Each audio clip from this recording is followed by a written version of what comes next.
Thank you so much, Carsten, and thank you so much for being here. I really appreciate it. So as I'm giving a presentation around the topic of engagement, let me engage you first with a question. What do you see?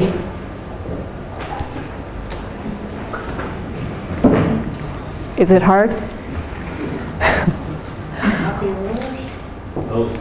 Happy rowers on the front. Happy rowers in the front? Yeah, please. Half the people are just okay, like a quarter of them are thriving, and then there's a quarter that you really don't want to have on your team. You wanted to say something over here up front as well? No? Yes? I'd say a difficult team situation. It's definitely true. I would say culture that every company has. So I would say the average Swiss company.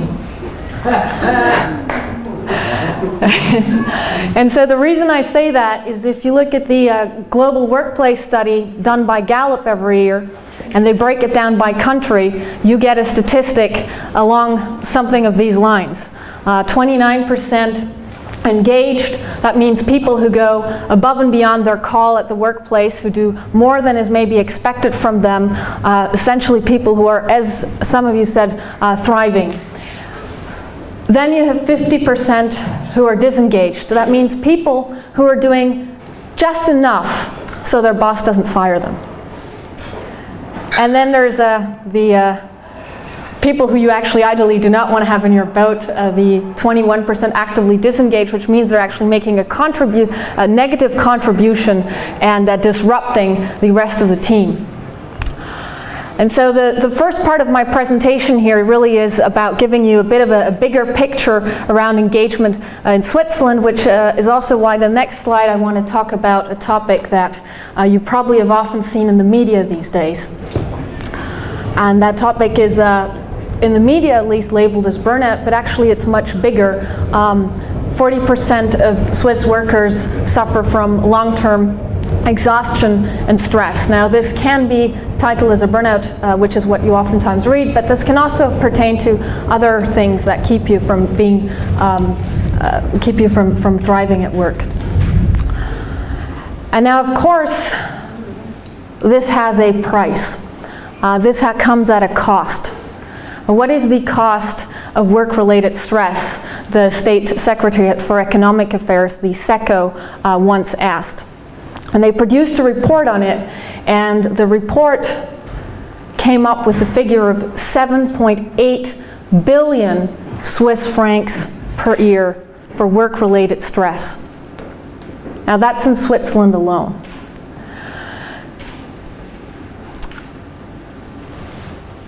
To put this into perspective, imagine Switzerland, which, as all of you know, is a country that heavily relies on human capital and human potential. Imagine it as a bathtub. Now every year, you can also find the statistic for that, about 34.4 billion is invested into education, into essentially making our human potential in Switzerland become even more knowledgeable, even more capable. And at the same time, what we are unfortunately forgetting is that this bathtub has a gigantic leak of 7.8 billion Swiss francs. That means of about a quarter of what we're pouring in, which is flowing out because we are not, or the working world at least, is not dealing very sustainably with its people. And so the big question becomes, as Carsten already mentioned, what about those organizations that are not the average Swiss company? What is happening, what is going on for them? So if we focus our attention on those companies where the entire boat consists of engaged workers like that, high engagement organizations, then we see that, again, Gallup did a meta-analysis using about 1.4 million data points, comparing business units within a company, high engagement, low engagement. What they found was that the high engagement business units were just significantly more productive. And not only that, but people were taking less sick leave. They were producing much fewer safety incidents, so we're talking 37% less sick leave, 48% fewer safety incidents. And of course, this too would have a bottom line effect, but a very big positive bottom line effect. So the benefit of engagement in this case was a 22% higher profitability for the organization.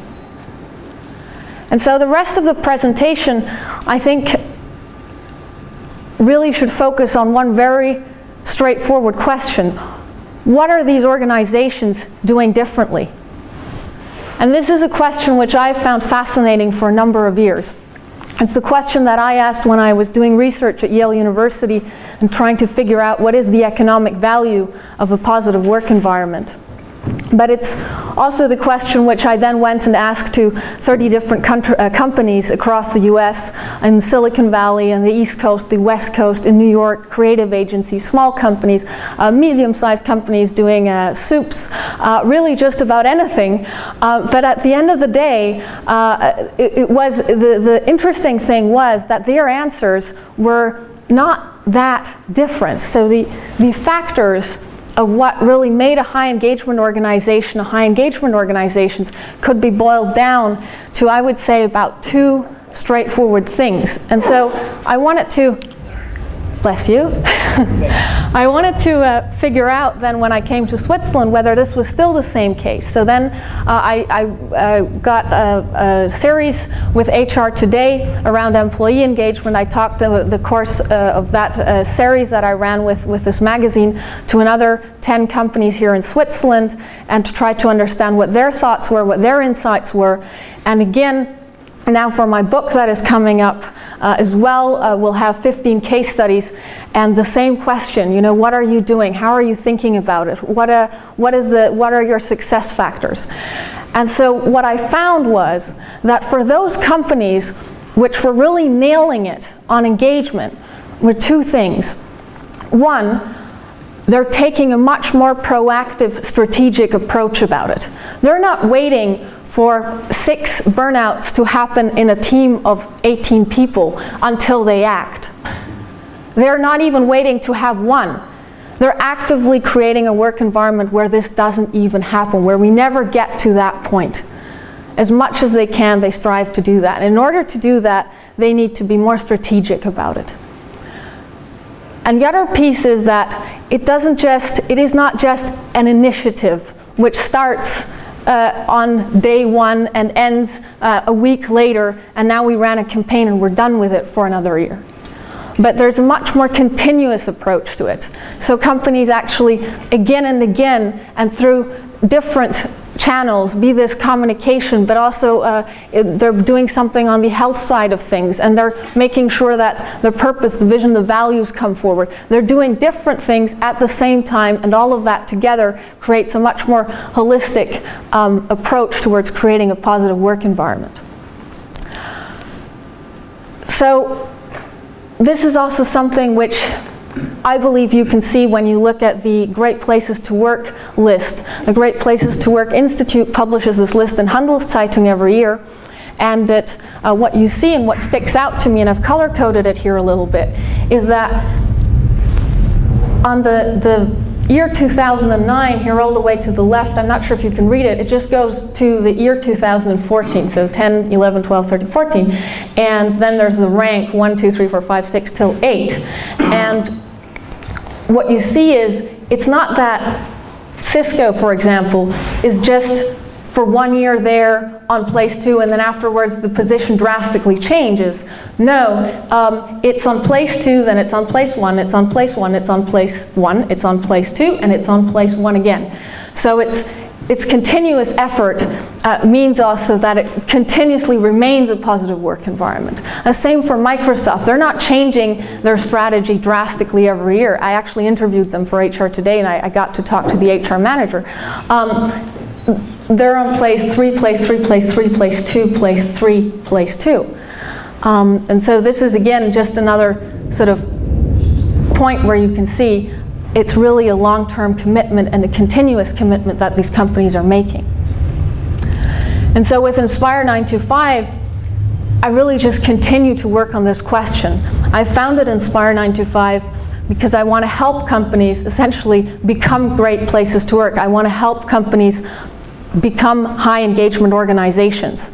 Places where they're not just 3 rowers up front working hard, but places where 10 rowers are working hard because they believe in what they're doing and they're excited about being there and about being part of something bigger than themselves.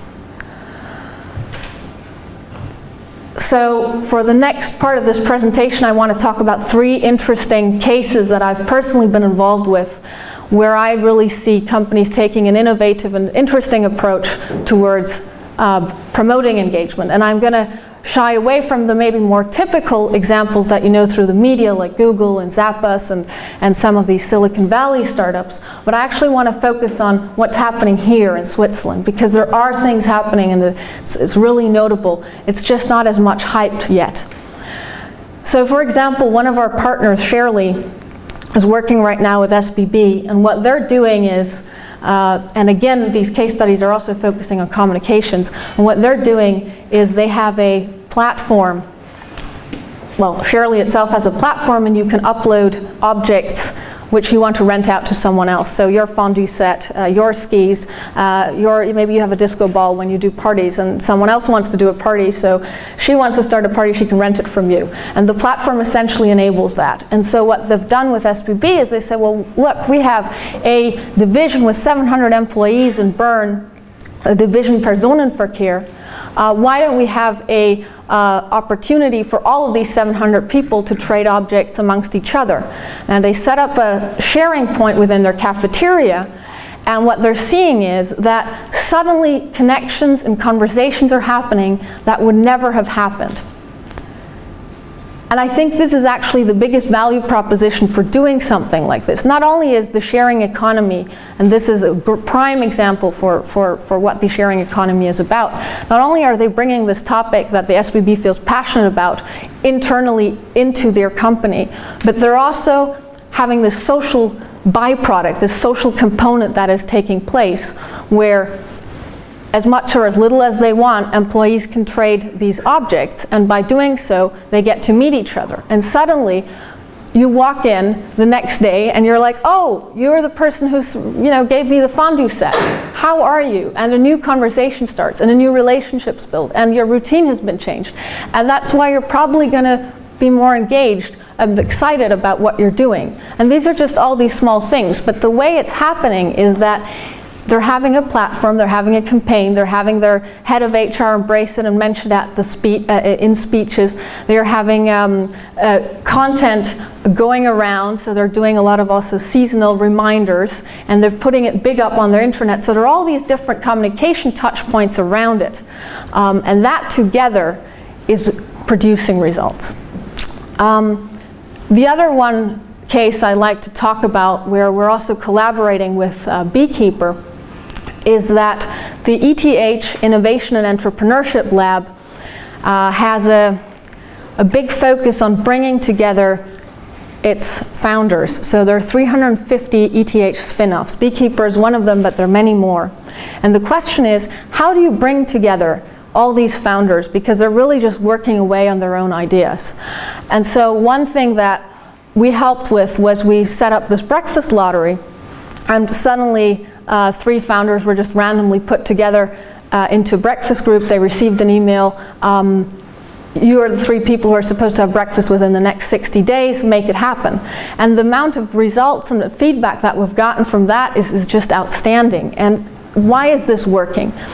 Because it's not only the breakfast lottery that is taking place. There's the breakfast lottery as one piece of it, but then there's also the Beekeeper platform, which is in place to connect all of these startups and founders. So suddenly I see photos being posted of the breakfast that happened, and other people see that these breakfasts are happening. So it's like, I should get my group together as well. And then there are also other offline activities that are taking place. So it's a mix of different things that are being put into a cohesive strategy, if you so will. and you're experiencing it in different ways as a founder. Maybe you're not making the breakfast happen, but you see that it's being posted on the platform, and so on. So this way of going about it more holistically and thinking it through different channels is producing great results. And now last but not least, and then I'm going to hand it over to Pierre, who can tell you a lot about this project. We worked together with Swisscom. This was a collaboration between Inspire 9to5, Beekeeper, and Pierre Botteron. And the idea here was, how do we manage to, on one hand, increase engagement, but really also how do we bring people across functions and regions closer together? And so in a first step, we did a pilot in Switzerland where the focus was to bring together employees and colleagues from Zurich Hotel, Basel Hotel, and the Geneva Hotel. And so what happened was we rolled out the Beekeeper mobile and web platform, and we paired it up with a set of activities, offline and online, but also different content pieces. So there was a blog information, there was questions, there were newsletters, there was printed information as well. And all of that together over 6 weeks, and this is the interesting thing that happened. Over 6 weeks, actually every time we did something, the engagement went up. So if you look at this graph here, the blue one is the activity index, the red one is the overall number of users. And the green things is every time we did something in addition to just providing the tool to connect. So the tool to connect was always there, but then the green ones is the first time we had a call to inform certain success partners, ambassadors within the organization. The next time was when we did a roadshow, a tour de Suisse, if you so will, where we visited Geneva and Zurich and Basel in one day. The next one was when we sent out newsletters. And every single time we generated, again, more engagement, which goes to show that if you really do care about increasing employee engagement, it's not enough to just do one single thing. It's not enough to just say, hey, here, look, there's a tool and that's the end of it. And you should download it, by the way, here's the link. But it's something that you need to curate and continuously pay attention to so that it actually works. And so maybe some of you are interested what this community then in the end actually was used for. Now the obvious one is, you know, exchange ideas and thoughts. Then there was also some commentary and peer-to-peer recognition on achievements. There was an exchange of some best practices. How do you do this in Geneva? How do you deal with something else in Basel? What is going on there? And the biggest thing, and I think this is, in my mind, why this became such a success, is because suddenly you saw how much more was going on. It was not just that your hotel, which you already knew, was present on this platform, but there were hotels from different regions. There were people in corporate functions interacting, and it was so easy to interact with them. And what that meant was suddenly you saw photos and pictures from different places which you would actually not even really feel associated with or part of. And in a way it made you feel important because you suddenly saw how big the thing actually is that you are a part of. And it's not just the 200 people who work in Zurich Oerlikon, for example. So these are 3 case studies, and these are 3 case studies focused specifically on how a lot of internal communication played a major role in driving engagement. But there's a lot more, and I invite you in October to hopefully get some more inspiration in the book that I'm bringing out. I'm pairing some 15 case studies with 66 ideas of how you might do something in your own company. And I look forward to your questions and anything else that you might want to tell me in just a few minutes. Thank you so much.